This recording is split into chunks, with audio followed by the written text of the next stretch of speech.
Hey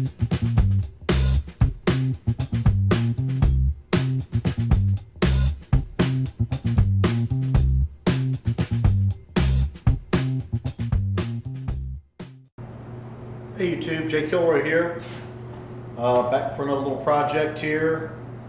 What I have here is the tachometer generator off of my Rivett. It is not been functional, and I'm pretty sure I know the reason. I'm pretty sure the reason is that the connector that connected the drive shaft for the tachometer generator to the little pilot shaft off of the counter shaft that drove it was loose, or was broken. Actually, it was plastic and was broken. But we're gonna check this out. We're gonna build a new connector for this, and then we're gonna get it back on the machine and go from there. So I'm gonna move the camera over and get in close so you can see the little parts, and we'll get started.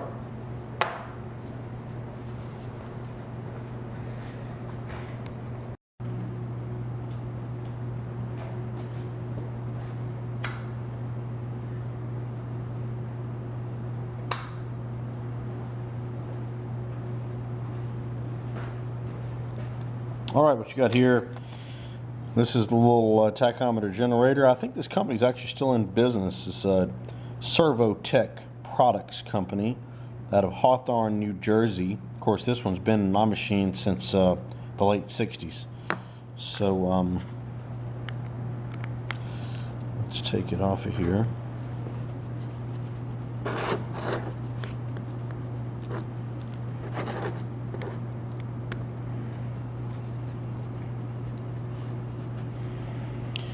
We're going to test it, make sure that it's functional, and then we're going to make a new mount for it. All right, there you go.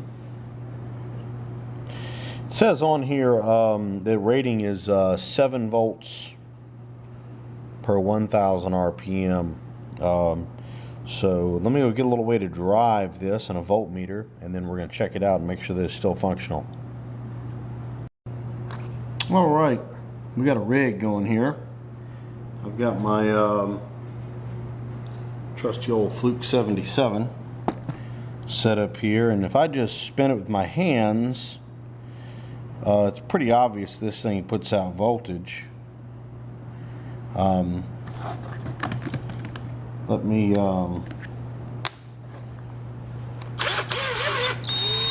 drive it with something a little more steady.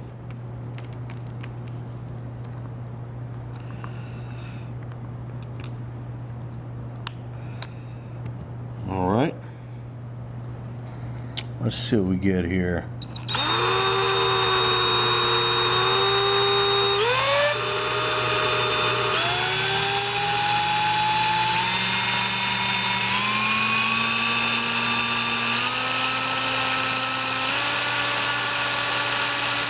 I guess that's about 1,000 RPM at the top of second gear in this thing. Let's gear it up a little bit.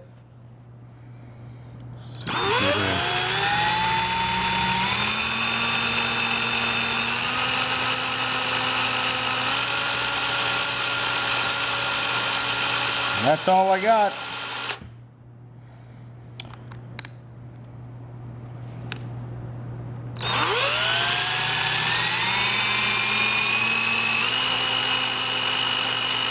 Works in either direction. Ain't that handy? All right.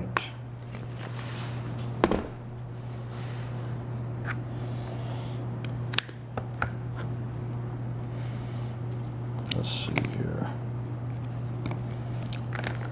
All right, so it works.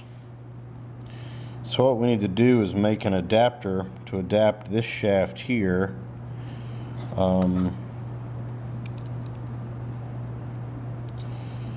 Which measures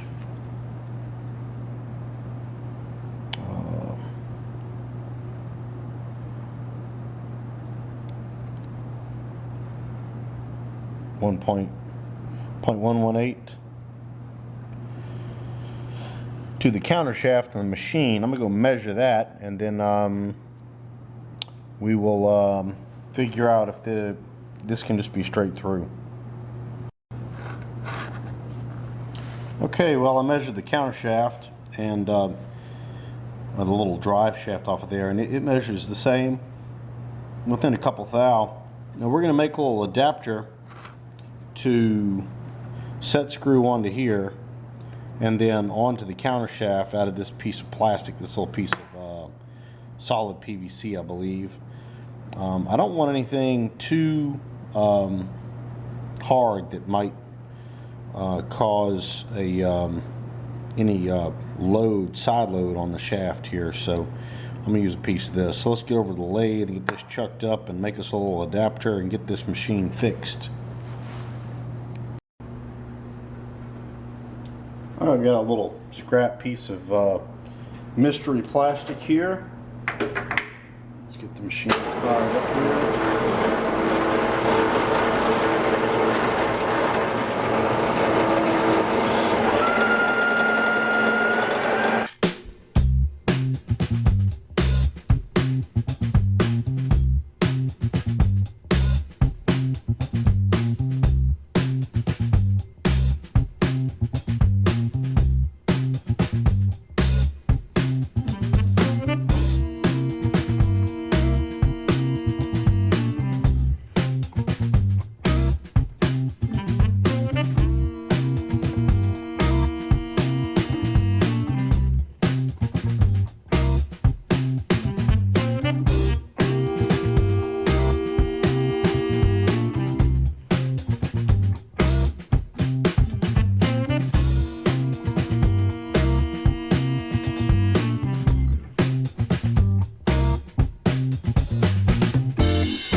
Drill all the way through with plastic, feed it like hell.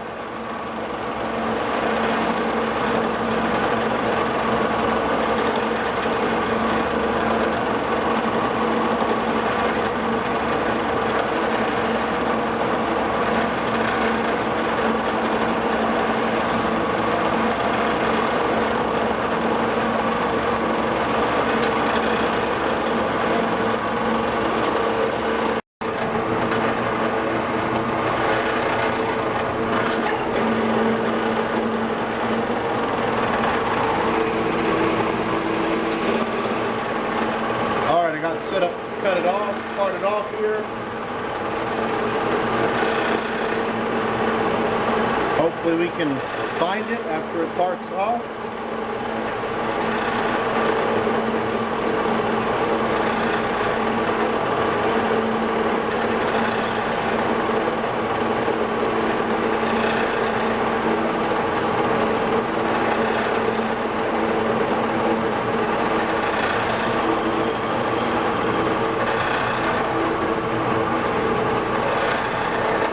There's our little part. Let's go back to the bench.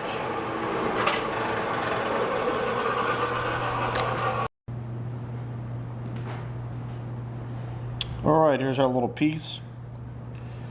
Let's do a little manual deburring.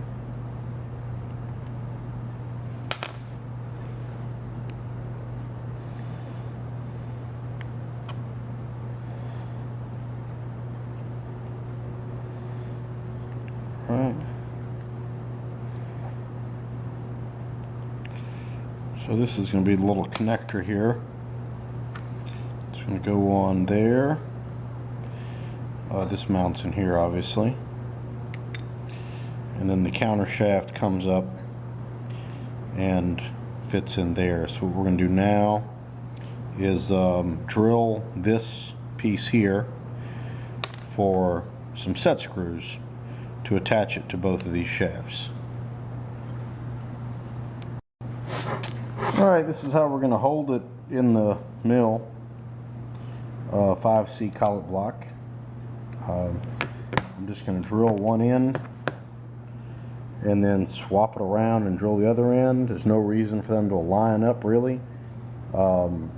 This is just a convenient way to hold the collet. So let's move over to the mill and punch and tap a couple holes.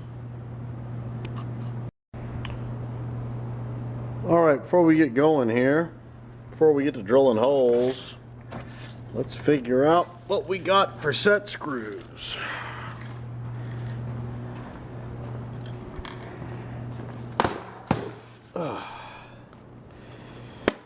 It's got to be teensy, obviously. Let's see. I think this is going to be about the smallest thing I got, which is a 632 by 1/8. Little bitty bastards. Let's get some of these out.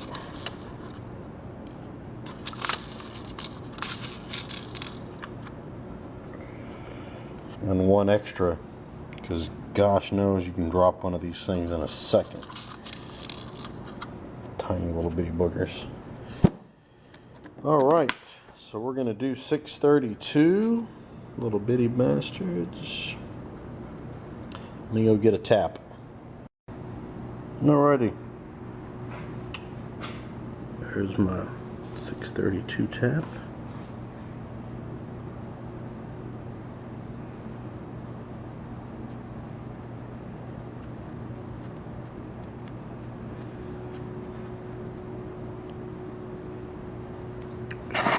To kind of run it down in there by hand.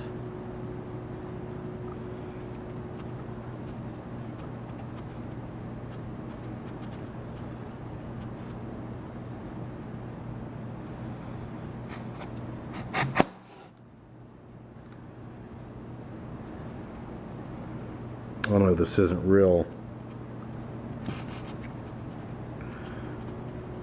descriptive of the process, watching my hands fiddle around with this thing, but you get the idea.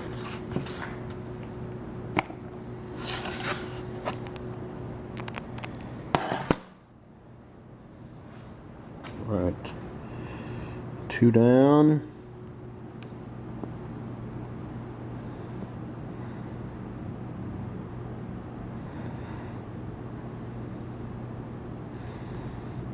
Two to go.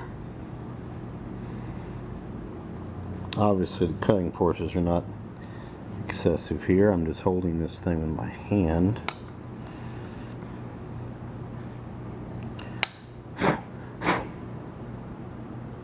Last one.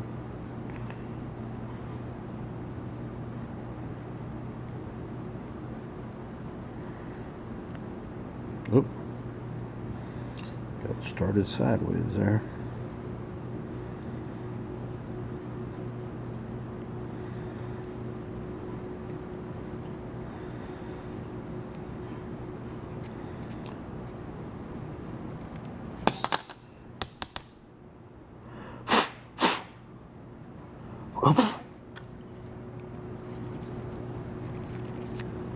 Alrighty. I think I made a smaller, yep, much smaller wrench. Just a second.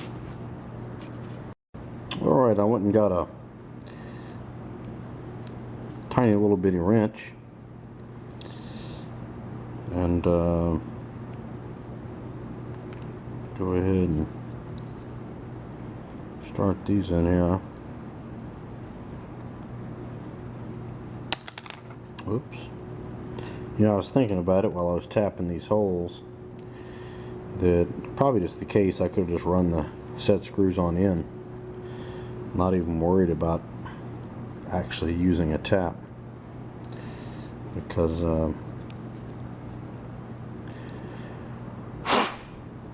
it probably would have worked just fine. Let's see.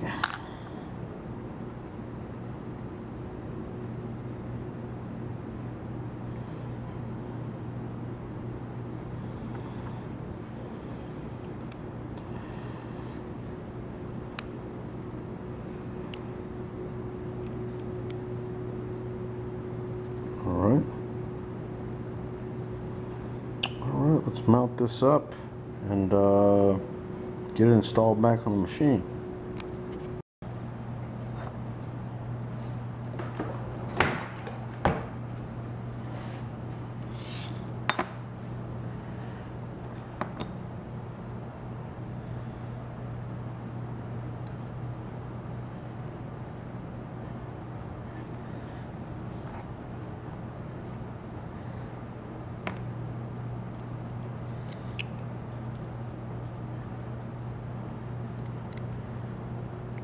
I have to put it on here first because the it's not going to be possible to reach the set screws on this end with this mounted on the machine.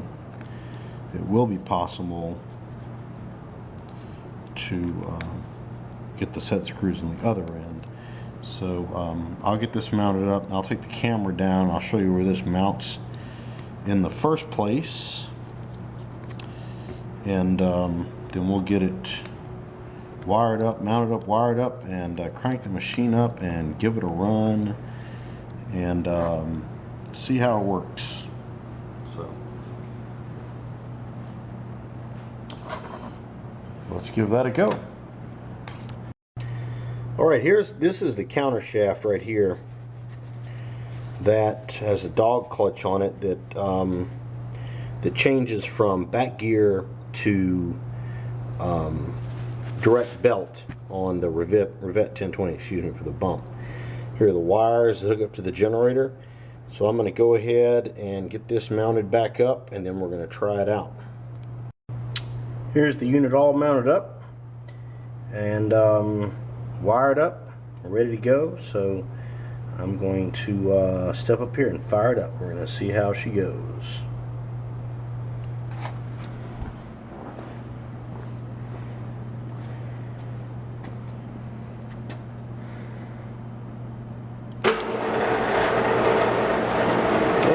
That's better. Let me zoom in here a little bit.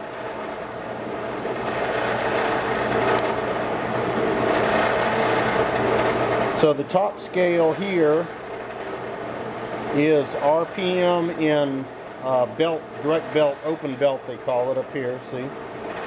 And the bottom here is back gear, and we got two back gear ranges, back gear 1 and back gear 2. The top back gear scale, which goes up to 400, is back gear 1, and the bottom back gear scale goes up to 2.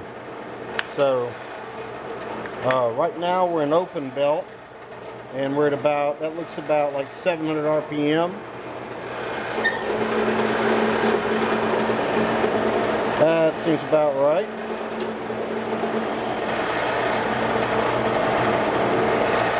And now we'll go to back gear 1 right here. So it'll make us about 100. And that seems about right. And now we'll go to back gear 2.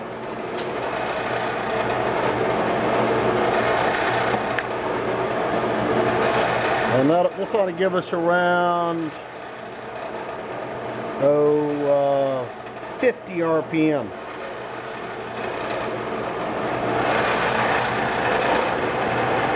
And I think that's as slow as she goes. Let's see.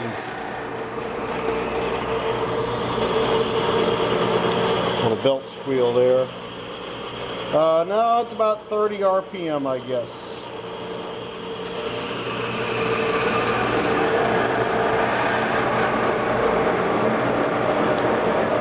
That's about 100 RPM in back gear 1. Well, there we go, we're fixed. And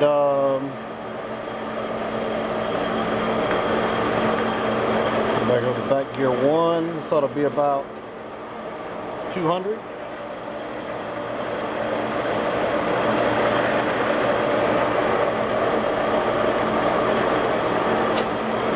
And then we can move it back over to open belt, and this ought to be about 2,000.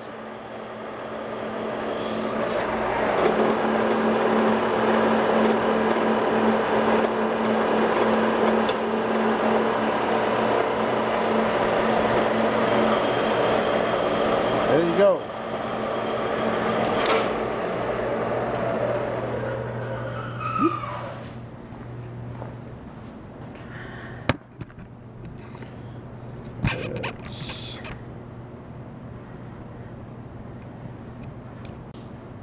Well, thank you very much for following along while we do that little fix on the Rivett.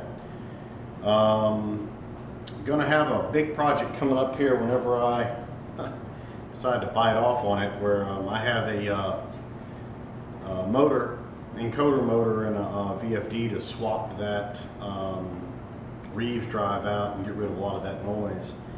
And when we do that, we'll be able to get a really detailed close-up kind of walkthrough of the drive system on the Rivett.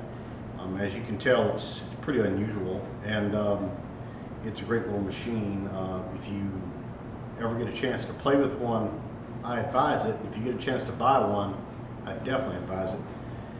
But anyway, we got some more videos coming here soon. Some more little projects like this and some bigger projects coming up. Some series projects be coming up. So I'm just glad to be back at it. As you probably noticed, I am now in HD. Got a new camera after Adam Booth ribbed me mercilessly about being fuzzy on air.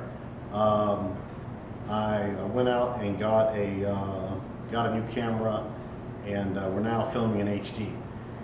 While the picture does look really good, I will have to say the upload times are substantially larger.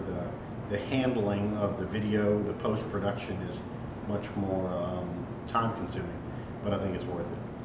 Anyway, be safe in the shop. Talk to you soon.